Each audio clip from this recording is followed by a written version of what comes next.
Find out all that's involved in debut.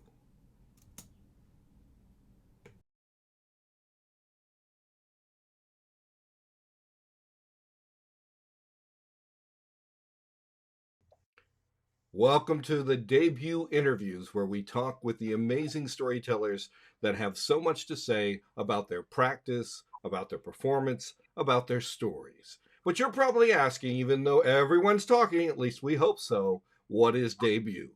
Debut is exactly as it sounds. It's amazing storytellers telling a story for the first time in public anytime.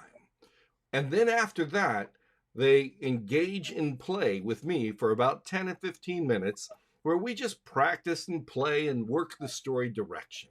And at the same time, as an attendee, you can give us comments that may even affect the direction of the story. It's, in a very real sense, debut. Debut, a fusion of storytelling and play. I know no other place that is doing this in this way. So, in many sense, this is a debut of the experience in itself. We have three amazing storytellers that will be in debut with us on March 28th, and I have the pleasure of having one of them here now. This storyteller, his life is the experience that makes better stories. He's worked with in maintenance. He's worked with McDonald's. He's worked in teaching. He's been in showcased in major films. Um, I know him. I've chatted with him.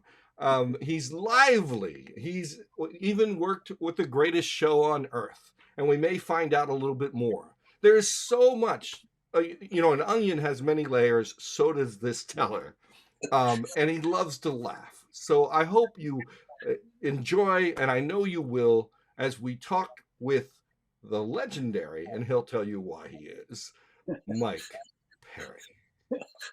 Mike, how are you? For a minute there, I was crying. When I think it was the Onion. Hi, Kevin. It's good to be here. It's great to see you. And I'm going It's to take great, this down so we can see you a little bit more. great to be here. And I'm going to reverse this a little bit. There we go. Welcome to Debut, a fusion of storytelling and play. I'm happy to be part of both storytelling and play. I, Excellent. I'm And you are a practitioner of both of those. I So, am. let us find out a little bit about you. When I gave the introduction, it was you and your life's experience that has made you the teller that you are today. You mind Yeah, talking about that a little bit, Mike? not at all. In fact, if I recall correctly, I said, please don't mention the circus. Don't talk about me being a clown. Who wants to hear about that? So, so, so thank you for And not I bringing did. that Oh, you up. were a clown? I didn't know that. Yeah, yeah. Well, okay. I tell people I was an elephant and I had a nose job, but then I have a credibility issue. Yeah, so you can. I guess all of this just lends itself to the fact that I'm drawn to storytelling. It just naturally flows, and I think the problem is kind of harnessing it and finding the discipline to put it in a form that's presentable, first on paper and then in person. And debut gives me the opportunity to do just that. Exactly. And sometimes, as a writer, I work from the printed word, but I always say that we dance in the world first before we ever put it in the paper. And from talking with you, you're constantly dancing in a sense. And It's the so shoes. It's the it's the shoes. shoes. That's what I thought. And he may be wearing those clown shoes. He may be wearing tap shoes. I wouldn't say I was a good dancer. Yeah. As a teacher, I've always told an older seasoned teacher said to me, "Well, I'm not going to perform for these kids at all." I said, "It wouldn't hurt to have some tap shoes every now and then." you know? And the same with storytelling. It's a performance art, is it not? Oh, absolutely, absolutely. And gosh, I've been drawn to it for so many reasons. And one particular reason is I think the longer you've been on this planet, the more opportunity you have to package your life experience. And you just touched on that a minute ago. So in that regard, a little bit of gray here and here is beneficial. I think it's credentials, visual credentials. Whiskers is another tail. The gray whiskers. There you go. Well, if this is a tail, I'll walk backwards. How's that? And so, what are some pivotal things in your life that has informed you as a storyteller? What a great question. Well, certainly life experience, having kids. I think I started really being drawn to classic tales in the form of folk tales or legends, that kind of thing. But more recently, I'm really trying to recollect memories and put them in a form that's entertaining and believable. So I went from fiction to nonfiction, and I used to joke that I started as a cartoon. I mean, a clown is a cartoon, right? Just a living visual cartoon. So I went from the cartoon pages right down. Now I'm getting nonfiction into. In fact, the tale I'll be telling is a nonfiction, an actual event, that a little bit of an adventure it'll be fun to. So before we jump into knowing a little bit about that tale, since you brought that up, why do debut? Why? Some people say it's a risk, but I always say the risk is minimized when you have company that cares. Oh, well said. And play is really what it's all about. I think, well, you're an educator. I am also. And they say that education really kind of disciplines the play out of children. Not that it does, but it can. By the end of fourth grade, if you say, who wants to be an artist, nobody raises their hand. But in kindergarten, all the hands went up. So it's important to raise your hand when they talk about art. And art means there are no mistakes. There's just trying and things that you like more, or perhaps let's do it again. I would do it this way. It's opportunity. Play is opportunity to have fun and be formative in the process, huh? And you have to give yourself permission to play, which we will do March 28th, but you do that every day. So that's good. And I was actually just talking about this yesterday. I was giving a talk on how school artificializes what's important and doesn't, educators need to use play more, because play is the real work we do. It's where we receive, we rethink, we re-energize. And so you're putting yourself in the sense of a story that you've never told before. And some people say that, oh, well, nervousness can be bad for you, or stage fright. I don't see it as some big dragon. I see it just as apprehension that moves you forward. How about you? Yeah, I would agree with that. In fact, first time out of the gate, there's some beauty in it. I like to, if I'm doing a show in front of a friendly audience, first time, usually I'll do it. Well, this is a separate opportunity. If I wasn't doing debut and I was using a first time story, or first time practicing something for the first time, I would usually put it in the center of a larger piece so that you can hide it a little bit. So you can be comfortable. This is brand new, so I'm going to put it in here. It'll be smaller. But honestly, you do. People they remember the beginning and the end, the middle, not so much. So if you're going to try something new, put it in the middle. But for debut, where was I going with this? What was your question? I think I was talking about in the middle. You said there's beauty in stage fright, which there is. I was. Oh, thank you. That lit me up here. So yeah. No, the first time you do something, there is it's like beginner's luck. The first time you try something, it's not overthought. It's just presented raw, and I think there is stuff there that you will not recreate, because then you polish it, and in the polishing process, you lose the authenticity of the first time out of the gate. But if you can capture the moment, if you get away from the artificialized, there you go. Here it is. If you can capture the moment of the intensity of that first telling, you can recreate it maybe with different words. But we kind of hold on to language as the key to move performance, and sometimes we need to feel the essence of what that first was so that we can bring back some of that. It's not possible to bring the whole thing. If does anything make sense? Yes. Yeah, I heard someone once say that people think your brain tells your body what to do, but he was promoting the opposite, that your body, by doing something, your brain accepts it.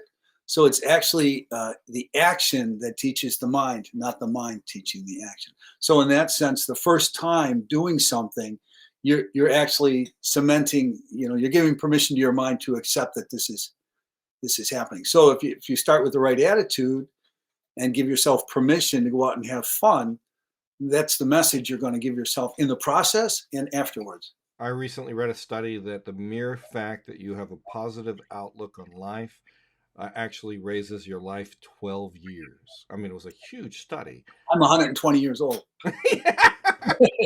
You're looking good, Mike. You're looking really, really good. Added a month to my life in this conversation. And we exactly. And laughter is good for the soul as well. That's it. On your path of storytelling, who has helped you walk that path? Oh my, boy! I think it would be hard to blame one person. I think I like to use blame in a positive sense. I think blame is such a negative. Yeah. I used to tell kids, "I'm having fun and it's your fault. Deal with it." I'm sorry, or am I? I don't know. I'm not sorry at all. I'm very proud of the fact that you're causing me to have fun. You know what? As a child, as a kid, I think my grandfather, I had an Irish grandfather, and he was just a natural storyteller, and I think that influenced me a lot because he was in his God. He was really old, but he's probably my age when I was a kid. But he had great stories. I remember him telling me, for example, now he was a young man during World War I, but he was a machinist, which was high tech at the time. So he was not called into service. He actually worked in factories as a machinist, making the machines that made the equipment that went to war, right? Wow. So I remember him telling me that one of the old guys, when my grandfather was a journeyman, maybe 17, one of the old guys was getting dressed down by the boss. And finally, the old man had had enough, and he told the boss, "I could have you shot for talking to me like this when I was your age." And it turned out this old man, who was probably in his 70s when my grandfather was 17, had been a general in the Civil War. And my mind went, like, I'm talking to a man who worked with a man who was a general in the Civil War. And that just made everything real. Like, this is what a story can do. It can take something that's just so far out there and put it right in your lap. That sounds like a powerful teller.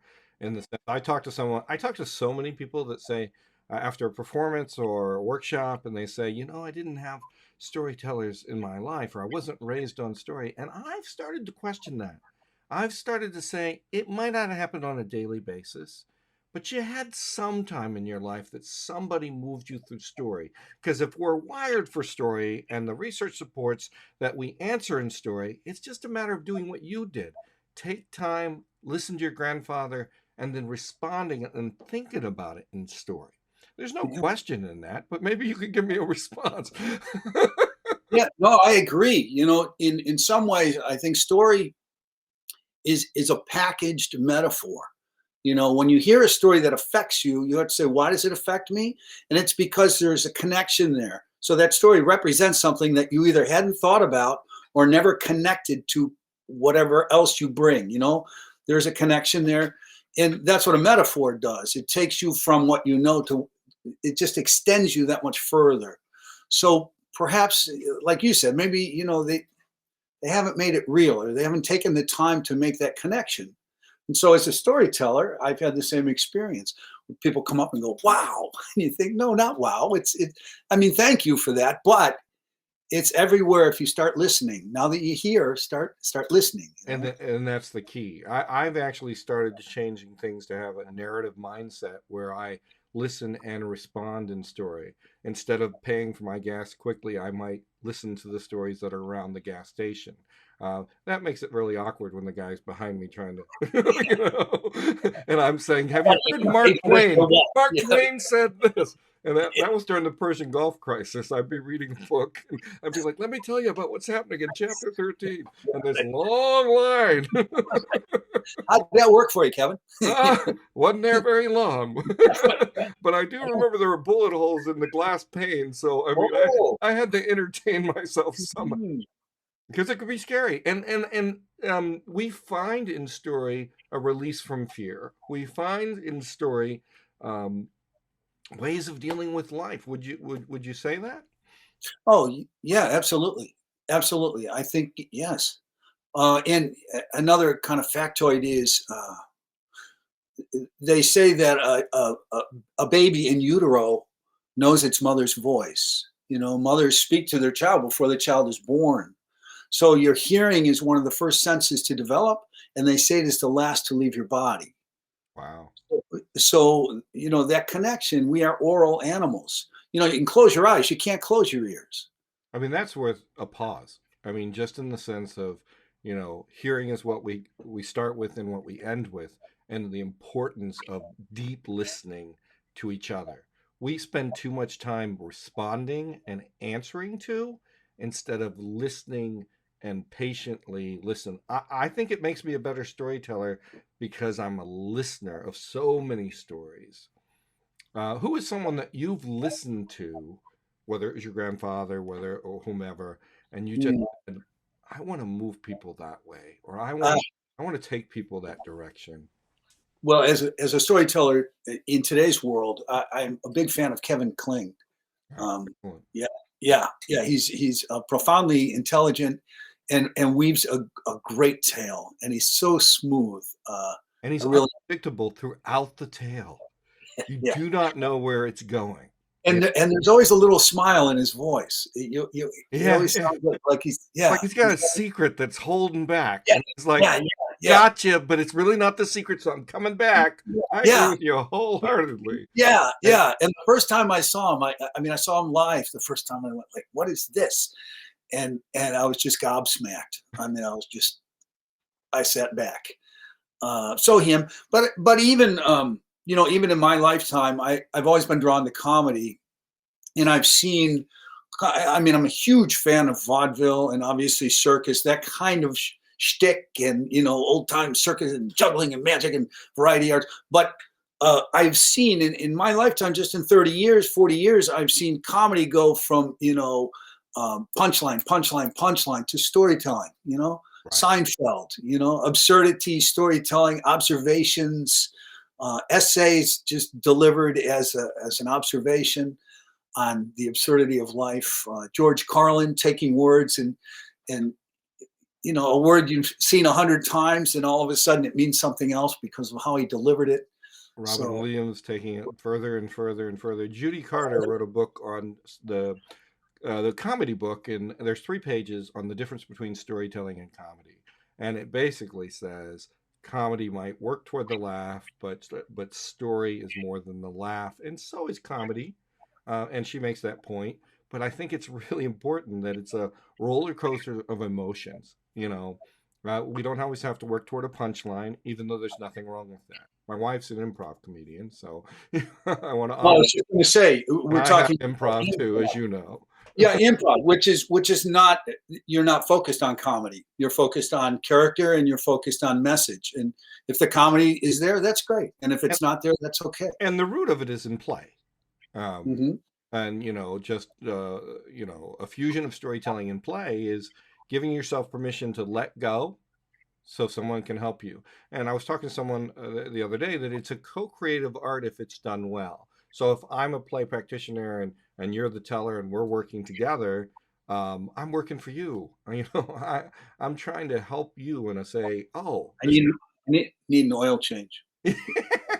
Have you ever seen me change oil? Well, you're just at the gas station. Yeah. Well, this is true. This is A true. little throwback there. Yeah. I hit a button. Let me tell you this about that gas station. One day, the whole thing shut down. Like nothing worked. They handed me a Yeah. calculator the size of my thumb and Yeah. said, "Okay." And I'm like, "Gas is on sale for $10 today," because there's no way I could do You it. couldn't. Okay, I if, know. if anyone's watching that could get me in trouble, That's it. Mike, the journey of story, you walk the journey of an actor, you walk the journey of a storyteller, you walk the journey of a father. How does story help you in other positions besides the central stage? I think it gives me a lens, kind of a paradigm. You know what? My mom used to say, "You are what you do," or she also used to say, "You become what you do. You are who your friends are." So basically, I take from that whatever environment you immerse yourself in, whether by choice or through other life circumstances, that is who you become. So, I mean, I feel that I like the word blessed because I've had so much choice in my life. And I'm very grateful for that. I've been able to choose opportunities that have been very rewarding. And I'll use storytelling as the central point there. Because I'm drawn to storytelling, that is my paradigm. So when I'm in a circumstance, I like to listen. I like to see character. I see setting. I see conflict. And in a quiet moment, and I try to make a lot of those. You try to weave those together. What can I do with this? You know, Like, everything's I could help that couple that's fighting, but I want to see how it ends. $10 on the little one. Story in process. Wait a Yeah, minute. This could be the next thing. Okay. this could be Um, it. sometimes the best stories occur when we make mistakes in story. Do you have a story on that, or? Mm, I'm sure I do because I've had yeah, nothing just pops into my mind, but I know exactly what you're talking about. And the opposite is also true. Sometimes you feel like you have nothing, but by circumstance, whether it's the audience or the relationship or the timing, you just feel on, and something happens that's wonderful, and you have no idea how you could ever recreate it. It or just or the audience is just one blur in the sense that you have no idea how it worked, and then 10 people afterwards say, I've never been in those places, it's amazing to be there, or whatever. yeah, yeah, I yeah. mean, it's unpredictable range in story. A number of storytellers say always look for the two people that are like their whole face tells an entire new story, and then let them carry the story. Yeah, and extending on that, I like to when I have an opportunity, and it isn't often, but I like to remind people their responsibility as an audience. Some of that is being lost on children today because um, they're so overloaded with screen relationships that they forget as an audience you impact the performance, that you are giving to the performer and they are giving back to you, that it's a relationship happening. And the beauty I find of storytelling is I would say 90% of the people who come or are present at a show when I'm telling are there because they want to be there. And that is so unusual. That is so unusual. There are so many performing Hey, um, performers Bill, who, you gotta come. some guy playing a guitar and everyone's eating and laughing and ignoring. Well, listen to the radio. The guy is like, they're not paying attention. They're not reacting. They're not Our interacting. friend Misty Mater said that theater has a fourth wall, but storytelling has a fourth window. Ah, And I love it. And I love that. giving her credit. I mean, but at the same time, I would also say that window is transparent. That if the audience is really there, you can make that co-creative and really work with them Yeah. and carry it, because you never tell the same story like you would a soliloquy. Even though I would argue a soliloquy be different every time for different audience. Yeah. Um, the interactive fashion and play. Sometimes people yeah, and I'm a writer, so I work and I'll create a story. I was working on one recently, but I want to lift it. Whether I'm by myself or with other people, I need to talk it out. How about you? Talk a story out with other people. Or play or talk it out or give a vignette or say, That's interesting. hey, I know you're a dog, but you got to listen to I don't speak Schnauzer. this. Um, that's interesting. I think there are kind of stages with me. If I'm in the middle of writing a story, I might run it by a couple people. But if I don't get the reaction that I need Right. at that point, and it's a selfish, at that point, it's still selfish because I know, if they don't give me what I need, then I'll go back to the drawing board or leave them out for a little while until I feel it's at a point where I'm ready, where I'm Well, ready to present. we shouldn't at the very beginning stages. That's because our first attempt can be our last attempt, because one person says, Right. this just doesn't go, flowers are red, and the whole idea, Doug Lipman and Jay O'Callahan and Marty Gillard and everybody else is, we need to appreciate and value. But I also think that we can, and they do too, that we can move them even further by saying something like, imagine this, or have you wondered, or considered, because that's more than a judgment. That's just a direction that they might choose. It's totally up to them. And Well, go ahead. no, I'm agreeing with you. It extends it into improv. Yes, and Yes. like yes, and is it Charney who's the big improv? That's good. What if you're this? What if you're that? Different scenarios take you out of your box and put you in a balloon. Let it fly. I What did an happened? exercise yesterday with about 19 people, and one person was telling a story, and I had the other person say, why, every time. And I said, at one point, you're going to I get tired of have a 4-year-old granddaughter. yeah, exactly. This is where I got it. But why Yes, didn't they put gas in the boat? Why didn't they go this? Why? And I said, but there's going to be a point where you're going to listen to the story again and come to a jump start that'll move your story different directions. We were just in the spirit of play, and it was a yeah, lot of fun. yeah. We sometimes only do one way of learning story, and I think we need to open up a myriad of choices. Don't you think? Yeah, I think especially as a performer, I did a whole lot. I used to perform almost 2 a day, 5 days a week for years, mostly in schools, as an entertainer, variety entertainer, magic song, but it was always educational entertainment. And Kevin, the big enemy was getting comfortable. When you get comfortable, because you get a little bit lazy. I mean, the audience might love your show. It might be very well received, but you're not growing. So it's just a matter of time before you flatline or wake up and say, why am I doing this? And that's the beginning of the end. So if you don't incorporate play, if you don't take chance, you're going to find yourself saying, this isn't what it used to be. Why is that? If And you routine don't want is, to go there. it's no longer fun if it's routine, Yeah, because absolutely. right, you're just calling it in. I love what you Exactly. say about, getting comfortable means change it up. Yeah. Yeah. So, I worked for a company for years that used to say, if you're not green, you're not growing. So if you don't consider yourself green, meaning new at it, through the eyes of a child.